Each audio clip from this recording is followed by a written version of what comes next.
Please repeat after me. I, Zohran Mamdani, I, Zohran Mamdani, do solemnly swear that I will support the Constitution of the United States, that I will support the Constitution of the United States, the Constitution of the State of New York, the Constitution of the State of New York, and the Charter of the City of New York, and the Charter of the City of New York, and that I will faithfully discharge the duties of the office of the Mayor of the City of New York, according to the best of my ability. So help me God. So help me God.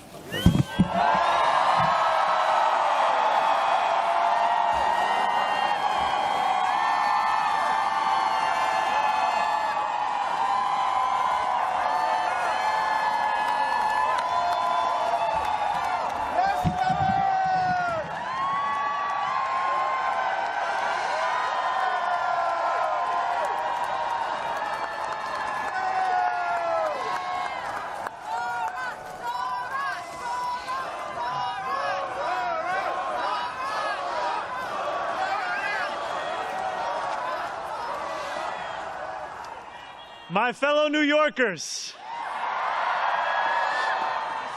today begins a new era. I stand before you moved by the privilege of taking this sacred oath, humbled by the faith that you have placed in me, and honored to serve as either your 111th or 112th mayor of New York City. But I do not stand alone. I stand alongside you, the tens of thousands of you gathered here in Lower Manhattan, warmed against the January chill by the resurgent flame of hope. I stand alongside countless more New Yorkers watching from cramped kitchens in Flushing and barbershops in East New York, from cell phones propped against the dashboards of parked taxicabs at LaGuardia, from hospitals in Mott Haven and libraries in El Barrio that have too long known only neglect. I stand alongside construction workers in steel-toed boots and halal cart vendors whose knees ache from working all day. I stand alongside neighbors who carry a plate of food to the elderly couple down the hall, those in a rush who still lift strangers' strollers up subway stairs, and every person who makes the choice day after day, even when it feels impossible, to call our city home. I stand alongside over 1 million New Yorkers who voted for this day nearly 2 months ago. And I stand just as resolutely alongside those who did not. I know there are some who view this administration with distrust or disdain, or who see politics as permanently broken. And while only action can change minds, I promise you this: if you are a New Yorker, I am your mayor. Regardless of whether we agree, I will protect you, celebrate with you, mourn alongside you, and never, not for a second, hide from you. I thank the labor and movement leaders here today, the activists and the elected officials who will return to fighting for New Yorkers the second this ceremony concludes, and the performers who have gifted us with their talent. Thank you to Governor Hochul. Thank you as well to Mayor Adams. Dorothy's son, a son of Brownsville who rose from washing dishes to the highest position in our city, for being here as well. He and I have had our share of disagreements, but I will always be touched that he chose me as the mayoral candidate that he would most want to be trapped with on an elevator. Thank you to the two titans who, as an assembly member, I've had the privilege of being represented by in Congress, Nidia Velázquez and our incredible opening speaker, Alexandria Ocasio-Cortez. You have paved the way for this moment. Thank you to the man whose leadership I seek most to emulate, who I am so grateful to be sworn in by today, Senator Bernie Sanders. Thank you to my teams, from the assembly to the campaign to the transition, and now the team I am so excited to lead from City Hall. Thank you to my parents, Mama and Baba, for raising me, for teaching me how to be in this world, and for having brought me to this city. Thank you to my family, from Kampala to Delhi. And thank you to my wife, Rama.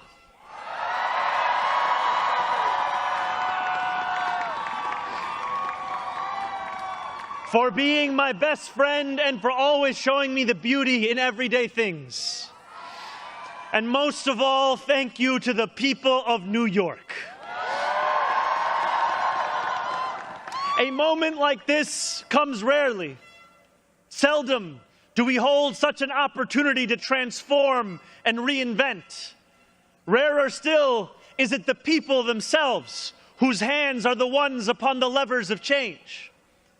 And yet we know that too often in our past, moments of great possibility have been promptly surrendered to small imagination and smaller ambition. What was promised was never pursued. What could have changed remained the same. For the New Yorkers most eager to see our city remade, the weight has only grown heavier. The wait has only grown longer. In writing this address, I have been told that this is the occasion to reset expectations, that I should use this opportunity to encourage the people of New York to ask for little and expect even less. I will do no such thing. The only expectation I seek to reset is that of small expectations. Beginning today, we will govern expansively and audaciously. We may not always succeed, but never will we be accused of lacking the courage to try. To those who insist that the era of big government is over, hear me when I say this. No longer will City Hall hesitate to use its power to improve New Yorkers' lives. For too long, we have turned to the private sector for greatness while accepting mediocrity from those who serve the public. I cannot blame anyone who has come to question the role of government, whose faith in democracy has been eroded by decades of apathy. We will restore that trust by walking a different path, one where government is no longer solely the final recourse for those struggling, one where excellence is no longer the exception. We expect greatness from the cooks wielding 1,000 spices, from those who stride out onto our Broadway stages, and from our starting point guard at Madison Square Garden. Let us demand the same from those who work in government. In a city where the mere names of our streets are associated with the innovation of the industries that call them home, we will make the word City Hall synonymous with both resolve and results. As we embark upon this work, let us advance a new question, a new answer to the question asked of every generation. Who does New York belong to? For much of our history, the response from City Hall has been simple. It belongs only to the wealthy and well-connected, those who never strain to capture the attention of those in power. Working people have reckoned with the consequences. Crowded classrooms and public housing developments where the elevators sit out of orders. Roads littered with potholes and buses that arrive half an hour late, if at all. Wages that do not rise and corporations that rip off consumers and employees alike. And still, there have been brief, fleeting moments where the equation changed. 12 years ago, Bill de Blasio stood where I stand now as he promised to put an end to economic and social inequalities that divided our city into two. In 1990, David Dinkins swore the same oath I swore today, vowing to celebrate the gorgeous mosaic that is New York, where every one of us is deserving of a decent life. And nearly 6 decades before him, Fiorella LaGuardia took office with the goal of building a city that was far greater and more beautiful for the hungry and the poor. Some of these mayors achieved more success than others, but they were unified by a shared belief that New York could belong to more than just a privileged few. It could belong to those who operate our subways and rake our parks, those who feed us biryani and beef patties, picanha and pastrami on rye.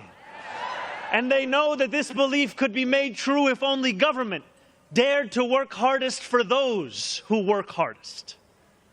Over the years to come, my administration will resurrect that legacy. City Hall will deliver an agenda of safety, affordability, and abundance, where government looks and lives like the people it represents, never flinches in the fight against corporate greed, and refuses to cower before challenges that others have deemed too complicated. In so doing, we will provide our own answer to that age-old question: who does New York belong to? Well, my friends, we can look to Madiba and the South African Freedom Charter. New York belongs to all who live in it. Together, we will tell a new story of our city. This will not be a tale of one city governed only by the 1%, nor will it be a tale of two cities, the rich versus the poor. It will be a tale of 8.5 million cities, each of them a New Yorker with hopes and fears, each a universe, each of them woven together. The authors of this story will speak Pashto and Mandarin, Yiddish and Creole. They will pray in mosques, at shul, at church, at gurudwaras and mandirs and temples. And many will not pray at all. They will be Russian Jewish immigrants in Brighton Beach, Italians in Rossville, and Irish families in Woodhaven, many of whom came here with nothing but a dream of a better life, a dream which has withered away. They will be young people in cramped Marble Hill apartments where the walls shake when the subway passes.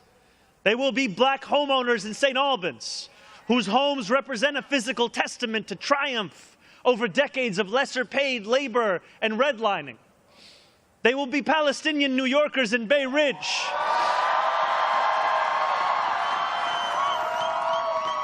who will no longer have to contend with a politics that speaks of universalism and then makes them the exception. Few of these 8.5 million will fit into neat and easy boxes. Some will be voters from Hillside Avenue or Fordham Road who supported President Trump a year before they voted for me, tired of being failed by their party's establishment. The majority will not use the language that we often expect from those who wield influence. I welcome the change. For too long, those fluent in the good grammar of civility have deployed decorum to mask agendas of cruelty. Many of these people have been betrayed by the established order. But in our administration, their needs will be met. Their hopes and dreams and interests will be reflected transparently in government. They will shape our future. And if for too long these communities have existed as distinct from one another, we will draw this city closer together. We will replace the frigidity of rugged individualism with the warmth of collectivism. If our campaign demonstrated that the people of New York yearn for solidarity, then let this government foster it. Because no matter what you eat, how you pray, or where you come from, the words that most define us are the two we all share: New Yorkers. And it will be New Yorkers who reform a long broken property tax system. New Yorkers who will create a new Department of Community Safety that will tackle the mental health crisis and let the police focus on the job they signed up to do. New Yorkers who will take on the bad landlords who mistreat their tenants and free small business owners from the shackles of bloated bureaucracy. And I am proud to be one of those New Yorkers. When we won the primary Last June, there were many who said these aspirations and those who held them had come out of nowhere. Yet one man's nowhere is another man's somewhere. This movement came out of 8.5 million somewheres. Taxi cab depots and Amazon warehouses, DSA meetings and curbside domino games. The powers that be had looked away from these places for quite some time if they'd known about them at all.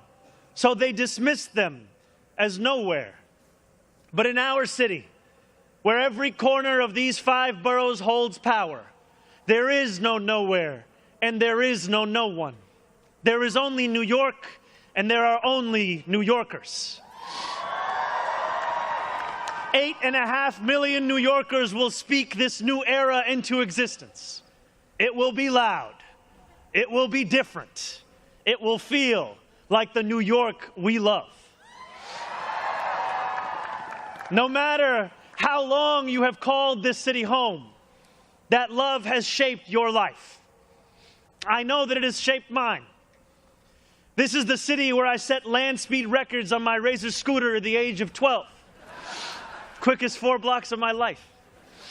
The city where I ate powdered donuts at halftimes during AYSO soccer games and realized I probably was not going to be going pro. The city where I devoured 2 big slices at Coronet's Pizza, played cricket with my friends at Ferry Point Park, and took the 1 train to the BX10 only to still show up late to Bronx Science. The city where I have gone on hunger strike just outside these gates. Sat claustrophobic on a stalled N train just after Atlantic Avenue and waited in quiet terror for my father to emerge from 26 Federal Plaza. The city where I took a beautiful woman named Rama to McCarran Park on our first date and swore a different oath to become an American citizen on Pearl Street. To live in New York, to love New York, is to know that we are the stewards of something without equal in our world. Where else can you hear the sound of the steel pan, savor the smell of sancocho, and pay $9 for coffee on the same block? Where else could a Muslim kid like me grow up eating bagels and lox every Sunday? That love will be our guide as we pursue our agenda. Here, where the language of the New Deal was born, we will return the vast resources of this city to the workers who call it home. Not only will we make it possible for every New Yorker to afford a life they love once again, we will overcome the isolation that too many feel and connect the people of this city to one another. The cost of childcare will no longer discourage young adults from starting a family, because we will deliver universal childcare for the many by taxing the wealthiest few. Those in rent-stabilized homes will no longer dread the latest rent hike, because we will freeze the rent. Getting on a bus without worrying about a fare hike or whether you'll be able to get to your destination on time will no longer be deemed a small miracle, because we will make those buses fast and free. These policies are not simply about the costs we make free, but the lives we fill with freedom. For too long in our city, freedom has belonged only to those who can afford to buy it. Our city hall will change that. These promises carried our movement to City Hall, and they will carry us from the rallying cries of a campaign to the realities of a new era in politics. 2 Sundays ago, as snow softly fell, I spent 12 hours at the Museum of the Moving Image in Astoria, listening to New Yorkers from every borough as they told me about the city that is theirs.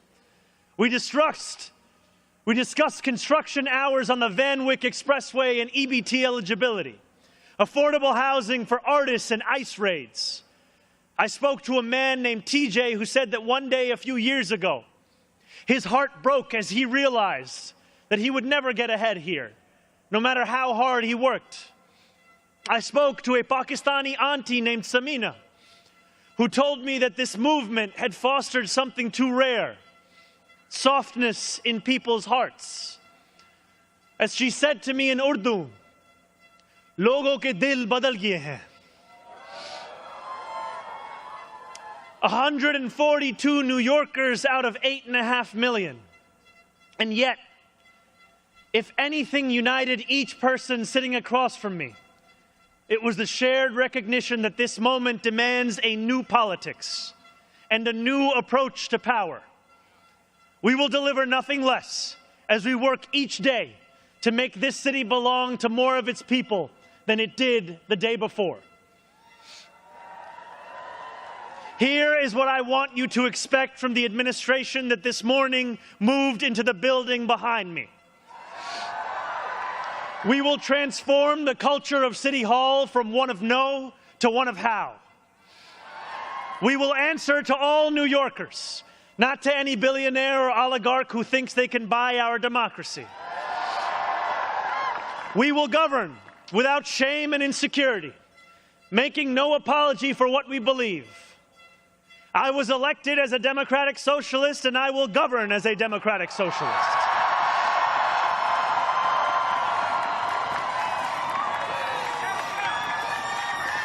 I will not abandon my principles for fear of being deemed radical.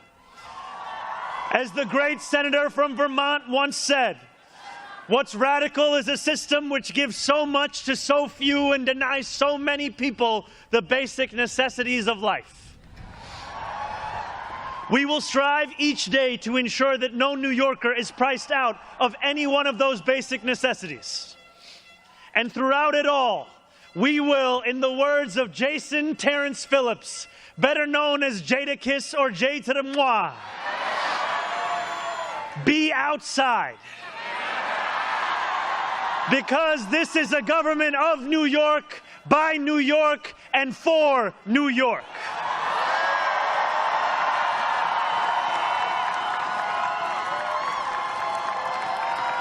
Before I end, I want to ask all of you, if you are able, whether you are here today or anywhere watching, to stand with me.